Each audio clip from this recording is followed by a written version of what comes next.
Morning সবাইকে। আমি সমর্পিতা নতুন আর একটা ভিডিও নিয়ে আজকে একদম সকাল সকাল বেরিয়ে পড়েছি। এখন হচ্ছে আমি দেখে বলছি কটা বাজে, 7:03। আমি ভিডিওটা শুরু করছি সকাল 7:03-এ। বেরিয়েছি আরও ভোরবেলায় 5টার সময় বেরিয়েছি। দেন রামপুরহাট এলাম, মানে নলহাটি থেকে রামপুরহাট আসতে যেটুকু সময় লাগে। ট্রেনে এসেছি, ট্রেন তো জানেনি। তো যাবো একটা জায়গায়, যাচ্ছি ঝাড়খণ্ডে। তো কোথায় যাচ্ছি, কি যাচ্ছি, আপনারা গেস করে কমেন্ট সেকশনে লিখতে থাকুন।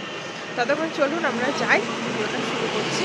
আজকে আমাদের দারুণ একটা জায়গা দেখাবো, দারুণ, যেখানে রয়েছে পাহাড় নদী একসাথে মিলে মিশে একাকার হয়ে গেছে। তো চলুন ভিডিওটা শুরু করি। Welcome to food.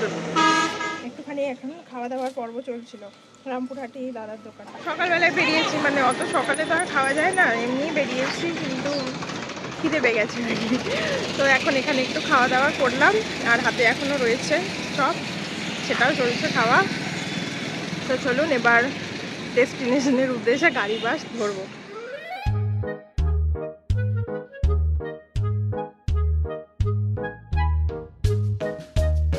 শেষে পৌঁছালাম বাস্কি চক, ঝাড়খণ্ডে। এখানে আছে বলতে পাহাড় আছে, নদী আছে। পাহাড় আর নদী যেখানে, প্রেমিক মানুষেরা সেখানে, প্রকৃতি প্রেমীরা অবশ্যই। তো চলুন, মোটামুটি 2-2.5 ঘন্টা জার্নি করার পর অবশেষে আমরা পৌঁছালাম। প্রচণ্ড হাওয়া দিচ্ছে, চোখ দিয়ে জল পড়ছে, তাকানো যাচ্ছে না, কিন্তু রোদের তেজও তেমন আছে। হাওয়ার এতটাই জোর, শীত লাগছে এত রোদ থাকা সত্ত্বেও। এটা হচ্ছে ব্যাকগ্রাউন্ডে রয়েছে ময়ূরাক্ষী রিভার। তো চলুন বাকিটা দেখি, আপনাদেরকেও দেখাই, তারপরে বাকি কথা হচ্ছে।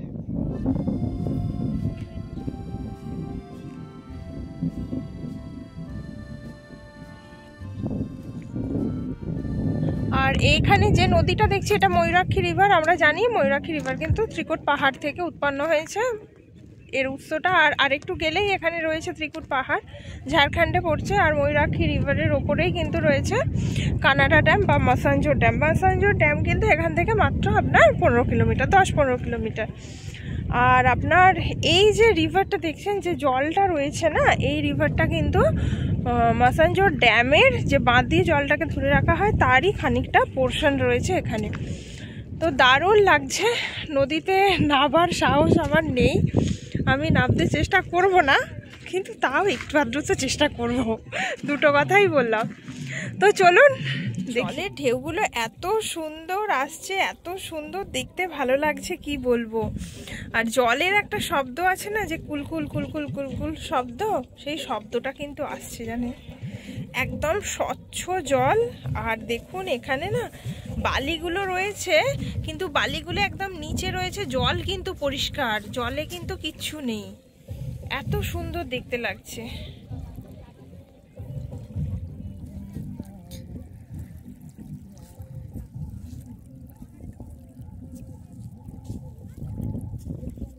আর এদিকটায় যেটা রয়েছে, পাহাড়গুলো রয়েছে নদীর ওপাশে, ময়ূরাক্ষী রিভারের ওপাশে রয়েছে পাহাড়। আর এটা একটা ছোটোখাটো ওয়াটার ট্যাঙ্কের সাথে কানেক্ট করা হয়েছে একটা ছোটোখাটো ব্রিজ। আর ওভারঅল এটাই। আর ওই সাইডটায় কিন্তু একদম গহীন অরণ্য রয়েছে, যেটা বন জঙ্গল রয়েছে। দূরে আমরা ক্যামেরায় আসছি কি জানি না, ওখানে কিন্তু ধান চাষও করা হয়েছে। তো দূরে বক্স বাজছে, আমি কন্টিনিউ করছি না, চলুন আর একটু কোথাও যাই, দিয়ে দেখাচ্ছি। দেখুন এই যে মাটিগুলো রয়েছে, মাটিগুলো কিন্তু লাল মাটি। লাল মাটিতে আয়রন বেশি থাকে সম্ভবত, এটা ল্যাটেরাইট মৃত্তিকা, তাই তো। কিন্তু দেখুন পাহাড়ের ভিউটা দারুণ দেখতে লাগছে, দারুণ আছে। আমরা ওই ব্রিজের ওই সাইডটাই ছিলাম, এখন ব্রিজের এই সাইডটায় এলাম। দেখুন এরা পুরো উঠে পড়েছে কিছু মানুষ, ওখানটাতে আমাদেরও যাওয়ার ইচ্ছা আছে ওইখানটাতে। আর বেশ ওভারঅল কিন্তু দারুণ লাগছে এখানটা। আইদার ভোরবেলা অথবা সূর্য ডোবার সময় এলে কিন্তু দারুণ লাগবে। জায়গাটা কিন্তু তুখর আছে, যেটা বলছিলাম, যে ভোরবেলায় সূর্যটা যখন উঠছে অথবা সূর্যটা যখন ডুবছে, তখন কিন্তু দারুণ লাগবে দেখতে। যদিও আমাদের আস্তে আস্তে বেলা হয়ে গেছে, 2-3 ঘন্টা জার্নি করতে হয়েছে, তো কিন্তু তাও শীতকাল, হাওয়াটা দিচ্ছে, একটু বেশি ঠান্ডা লাগছে, কিন্তু রোদ আছে, ব্যালেন্স হয়ে যাচ্ছে, তাই অসুবিধা নেই। তো যাচ্ছি এদিকে একটু কি পাওয়া যায় দেখার জন্য, তো তারপরে আসছি আবার। আর এটা আমি একটু রাস্তায় এলাম, রাস্তার দিকটা দেখতে। এখান থেকেও তো পাহাড় দেখা যাচ্ছে, যেটা রাস্তাটা কিন্তু তুখোর, মানে ঝাড়খণ্ড গভর্নমেন্টের রাস্তা কিন্তু একদম ঝাঁ চকচক করছে, একদম মসৃণ, গাড়ি চালিয়ে কিন্তু দারুণ আরাম আছে একদম। দেখুন আমি দেখাচ্ছি, এটাই লাস্ট, এদিকে আর যাওয়া যাচ্ছে না, দূরে গাড়ি বাসগুলো দেখা যাচ্ছে। রাস্তাটা কিন্তু একদম তুখোড়। আর এখান দিয়ে আমি একটু ব্যাক ক্যামেরা করে দেখাচ্ছি, জাস্ট আমি এটা রাস্তা থেকে আছি, এটা রাস্তা, এখান থেকে পাহাড়টা দেখা যাচ্ছে, দারুণ লাগছে। কিন্তু দূরে যে ব্রিজটা দেখতে পাচ্ছেন ওই ব্রিজটাতে আমরা এখন যাব, জানি না কত দূর যাওয়া যাবে, মাঝখানে সম্ভবত পথটা আটকানো আছে। এই যে সোজা গিয়ে এলের মতো হয়ে গেছে, এখানটায় যাব, এই যে এইটা রাস্তাটা রয়েছে। তো যাই, মেটো পাতে হাঁটতে হাঁটতে কত দূর যাওয়া যায় দেখি। খুব হাওয়া দিচ্ছে, ঝোড়ো হাওয়া একদম রাস্তাটা। আর এটা কিন্তু অনেকটাই উঁচুতে, দেখুন ওপাশের জমিগুলো কিন্তু নিচুতে লাগছে, দেখুন অনেকটা নিচুতে রয়েছে। এটা দিয়ে কত দূর যাওয়া যায় আমি দেখি, কত দূর যাওয়া যায়। অলরেডি খানিকটা পথ এলাম, পিছনে দেখা যাচ্ছে কতটা পথ এলাম, এর বোধহয় 3 ডবল পথ এখনো সামনে যেতে হবে।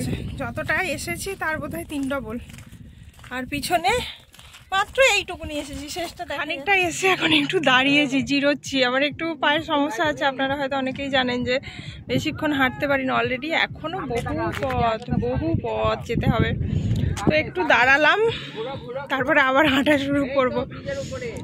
খিদে লাগছে জানেন তো, একটু কিছু খাবার পেলে ভালো হতো, কিন্তু দুঃখের বিষয় এখানে কোনো দোকানপাট কিচ্ছু নেই, ধুধু করছে, শুধু পাহাড়, নদী আর এই আর কিচ্ছু নেই। খুবই খিদে পেয়েছে, আগে এটা শেষ করি, তারপরে দেখবো বাইরে কি খাবার দাবার পাওয়া যায় কিনা সেটাই ভাবে। এখন কটা বাজে?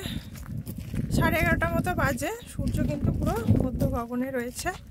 আর এই যে সামনে, মানে আপনি যত দূর থেকে দেখবেন তত দূরই পাহাড়। এখান থেকে যদি দেখি, এটা ব্রিজ, এত দূর হেঁটে এলাম, এবার আমি যদি পুরো রাউন্ড করে দেখাই, দেখুন কত দূর দেখা যাচ্ছে, পুরো গোল করে পাহাড়।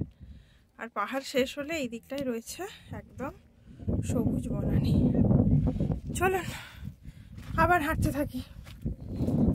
এখানে জলের পাইপ রয়েছে, জলের পাইপ লাইন এটা। তো হঠাৎ কি মনে হলো, আমার কর্তামশাই বললেন এখানটা একটু হাত দিতে। এত রোদের তেজ, তো দেখুন এই সিমেন্টের জায়গাগুলো কিন্তু গরম হয়ে গেছে, কিন্তু এই জলের এটা না পুরো একদম বরফের মতো ঠান্ডা। কেন কি জানি এই পাইপ লাইনটা কিন্তু, মানে পাইপের যে ইয়েটা রয়েছে, এটা কিন্তু গরম হচ্ছে না, কনকনে ঠান্ডা যাকে বলে। কেন কি জানি, কেউ কারণটা জানলে একটু জানাবেন। এখনও ওই যে এলের শেষ প্রান্তটা দেখা যাচ্ছে, অত দূর যেতে হবে, তারপরে আবার আর একটা পার্ট শুরু হবে। আপনারা দূর থেকে যে এলটা দেখালাম আমি, যেটা দেখলেন, এই সেই এলের একটা পার্ট কমপ্লিট হলো। এখনো এই বাকি পথটা যেতে হবে বহু দূর। আর এই রাস্তাটা আমরা কমপ্লিট করলাম, যে এলটা দেখলাম, এলের একটা পার্ট এলাম। এবার এই টার্ন নিচ্ছি, এখান থেকে টার্ন নিচ্ছে, দেখুন টার্ন নিয়ে আমরা আবার সোজা যাব। আর এদিকটা পুরো একদম নদীর দিকে যাচ্ছি। পাহাড়টা আমাদের পিছনের দিকটা অনেকটাই কভার করে দিচ্ছে, বেশ ভালো লাগছে। একদম ঝোড়ো হাওয়া দিচ্ছে, রোদও আছে কিন্তু ঝোড়ো হাওয়াও দিচ্ছে, খুব ঠান্ডা হাওয়া।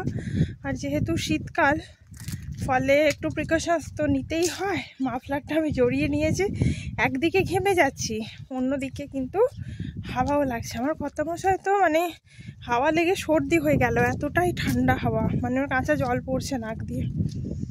তো যাই হোক, চলুন, এখনও সামনে বহু দূর, মানে যতটা হেঁটে এলাম এখন আবার তত দূর হাঁটতে হবে, তারপরে আবার রিটার্ন করার ব্যাপার আছে। তো চলুন, সামনে আমি দেখাচ্ছি, দুটো পাহাড় মাঝখানে গিয়ে এই রাস্তাটা শেষ হচ্ছে, দারুণ লাগছে রয়েছে। আর এই রাস্তাটা মাঝখানে গিয়ে শেষ হচ্ছে, দারুণ দেখতে লাগছে, দারুণ। মানে দেখতে হলে এগুলোই হয়তো দেখতে হয়, এত সুন্দর। মানে পুরো আমাদের পুরো চারপাশটা কিন্তু পাহাড়ে ঘেরা। আর এখন কিন্তু আমরা নদীর দিকে চলে আসছি, দেখুন আমাদের পিছনটাতেও কিন্তু পুরোটাই নদী রয়ে গেছে, ময়ূরাক্ষী রিভার। এলটার যেটা দেখাচ্ছিলাম আগে, ওই শেষ প্রান্তটাই ছিলাম, এতটা পথ হেঁটে হেঁটে ওইখানে গিয়ে থামলাম। এখন আবার এলটা ক্রস করে একদম এই সোজা যাব। তো মাঝপথে একটু হাঁপিয়ে গেছি, তাই কয়েক মিনিটের বিরতি নিচ্ছি, কারণ বহু দূর। আর সত্যি খুব খিদে পেয়ে গেছে, থাকতে পারছি না, এত দূর হেঁটেছি। তো তার মধ্যে মোটামুটি এটা 2-3 কিলোমিটার হবে যা মনে হচ্ছে। ব্যাগে শুকনো এই লম্বু ছিল, তো ভাবলাম লম্বু বিস্কুটটাই এখন সাবার করি, কারণ প্রচণ্ড খিদে পেয়ে গেছে, থাকতে পারছি না।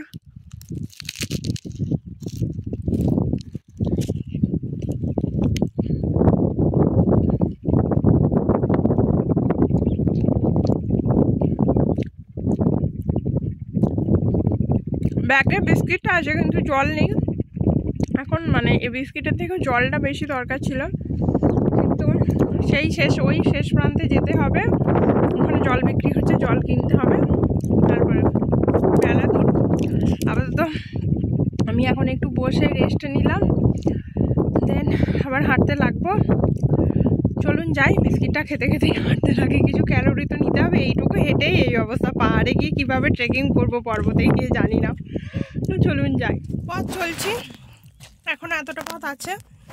চলতে চলতে একটা জিনিস দেখলাম, দেখুন ওইখানটায় গর্ত করা রয়েছে, জলও রয়েছে। এবার ওখানটা কি নিচে নেবে গেছে, ধসে গেছে, নাকি গর্ত করা হয়েছে, নাকি ওখান থেকে বালি তোলা হয়েছে জানি না, তবে ক্যামেরায় দেখা যাচ্ছে কি বোঝা যাচ্ছে না, কিন্তু ওখানে জল রয়েছে, নদীরই জল, কি জানি কেন।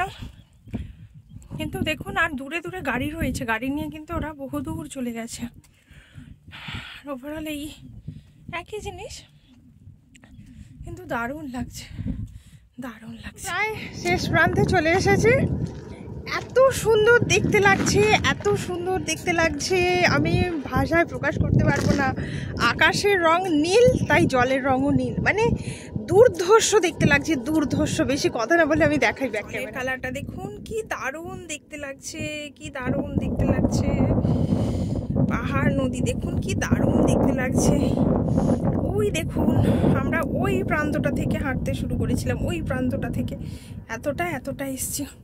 এদিকটা দেখুন পুরো নীল, সূর্য মধ্য গগনে রয়েছে, পুরো নীল। এখানে আর একটা জিনিস দেখাবো, যে এই যে দেখুন স্ট্রিট লাইটগুলো যেগুলো দেওয়া রয়েছে, লাইটগুলোকে কারা ভেঙে দিয়েছে বা ভেঙে গেছে ঝড়ে আর কি, কিন্তু কোনো এটার মানে সারাই কিছু করা হয়নি, রিপ্লেসও করা হয়নি, যা তা হয়ে রয়েছে। আমি দিনের বেলায় বুঝতে পারছি না রাত্রিবেলা জলে কিনা, তবে এগুলো কেউ যদি মানুষ ইচ্ছাকৃত করে ভাঙে একদমই ঠিক না, ঠিক করেনি। আর এই হচ্ছে, এটা হচ্ছে ওয়াটার ট্যাঙ্ক, ওয়াটার পাম্প, মানে এখান থেকেই নদীর জলটা তুলে সাপ্লাই করা হচ্ছে।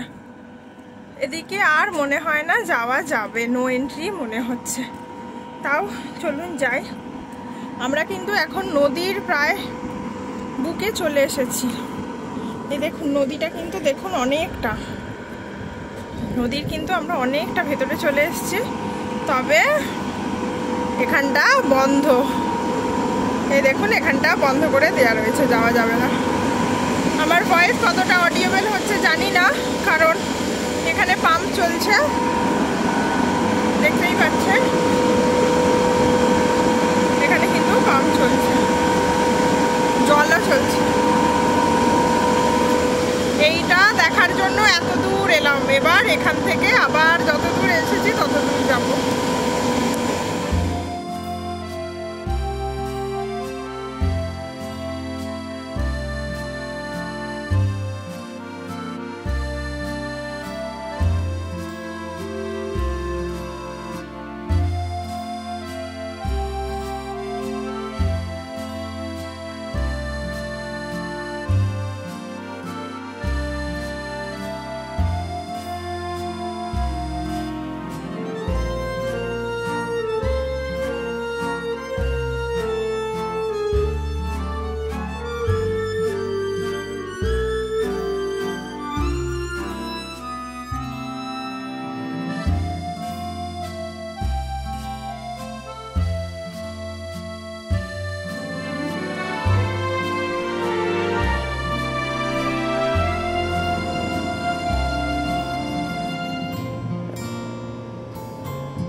দেখাশোনা হলো, বহুদূর হেঁটে এসেছি। এবার মজার বিষয় হলো খুবই কষ্ট হবে এই পথটা আবার অতিক্রম করতে। তো চলুন পিছনে নদীকে ফেলে রেখে আমরা আবার যেখান থেকে এসেছি সেখানেই ফিরে যাচ্ছি। আমাদের তো সেটাই করতে হয়, বলুন, আমরা যেখান থেকে আসি আবার সেখানেই ফিরে যাই। তো চলুন যাই, আর মাঝখানে আমি আর ভিডিও করছি না, একদম শেষ প্রান্তে গিয়ে আবার ভিডিও করব। একটু খিদেটা কমেছে, কিন্তু জল পিপাসাটা রয়েছে। তবে এখানে বেশি জল খাওয়াটাও ঠিক হবে না, কারণ কোনো টয়লেট করার কোনো জায়গাপাতি নেই, পুরো যেহেতু ফাঁকা নদী রয়েছে, ফলে জল খাওয়াটাও কিন্তু যতক্ষণ না আমি টাউনে যাচ্ছি ততক্ষণ কিন্তু করা পসিবল হবে না, তাই জলটা কম খেয়ে চেষ্টা চালাচ্ছি আর কি, চালাতে হবে। তো যাই হোক, আমি আর মাঝে কোনো ভিডিও করছি না, একদম ব্রিজটার শেষ মাথায় যাই, তারপরে আবার আপনাদের সাথে দেখাচ্ছি। ক্যামেরাটা অন করলাম আপনাদেরকে একটা কথা বলতে। তো আমরা যখন ব্রিজে উঠেছিলাম তখন থেকে স্টিল না পুরো 1 ঘন্টা সময় লেগেছে এই ব্রিজটা হেঁটে আসতে। মাঝে একটু একটু দাঁড়িয়েছি, এবার যেতে বুঝতে পারছেন তো কতক্ষণ সময় লাগবে। চলুন যাই, হাঁটি, মানে যেতেও হরে ধরে 1 ঘন্টা বা তার বেশিও লাগতে পারে, বা 40 মিনিট লাগতে পারে, জানি না। হেঁটে শেষ করি, অলরেডি হাঁপাতে লেগে গেছি। তো চলুন যাই। আমরা যখন ব্রিজে হাঁটতে শুরু করেছিলাম, দেন ব্রিজের ওই শেষ মাথায় গিয়ে পৌঁছেছিলাম, পুরো 1 ঘন্টা সময় লেগেছিল। এখন এই ব্রিজ আমরা শেষ করছি, দেখুন সামনে একটুখানি রয়েছে। শেষ মাথা থেকে ব্রিজটা আমরা শেষ করলাম মাত্র 25 মিনিটে। আফটার 25 মিনিটস দেখা হচ্ছে। ভাবুন কি হারে হেঁটেছি, আর এত হাওয়া দিচ্ছে, কি বলবো, নাক দিয়ে কাঁচা জল পড়ছে। বাড়ি গিয়ে কী অবস্থা হবে জানি না। তো পিছনে ময়ূরাক্ষী নদীরকে রাখলাম, এবার সামনে এগিয়ে চললাম। চলুন, এরপরে একদম আবার সেই প্রথমের মতো নদীর কাছে গিয়ে কথা বলছি। তবে আর বেশি দূর টানবো না ভিডিওটা। নদীর জলে পা ডোবাবার ইচ্ছা ছিল, কিন্তু মনে হচ্ছে হবে না, কারণ অলরেডি ঠান্ডা খুবই লেগে গেছে, শরীরটা খারাপ করছে। তো আর কথা বাড়াচ্ছি না, চলুন, খিদে পেয়েছে, একটু জল খেতে হবে, কি পাই দেখি, আসছি পরে। অনেকটা টায়ার্ড, একটু খানিকক্ষণ রেস্ট নিই, তারপরে নদীতে গিয়ে একটু জল নিয়ে খেলা করব, তারপরে বাড়ির উদ্দেশ্যে রওনা হব। খাবার দাবার নেই, জল কিনলাম একটা, আর এই দাদাদেরকে বললাম পিছনে দোকান দেখা যাচ্ছে একটু কোল্ড ড্রিঙ্কস আনতে, তো একটা কোল্ড ড্রিঙ্কস ওনারা বাড়ি থেকে এনে দেবেন, আনো, তারপরে দেখা হচ্ছে।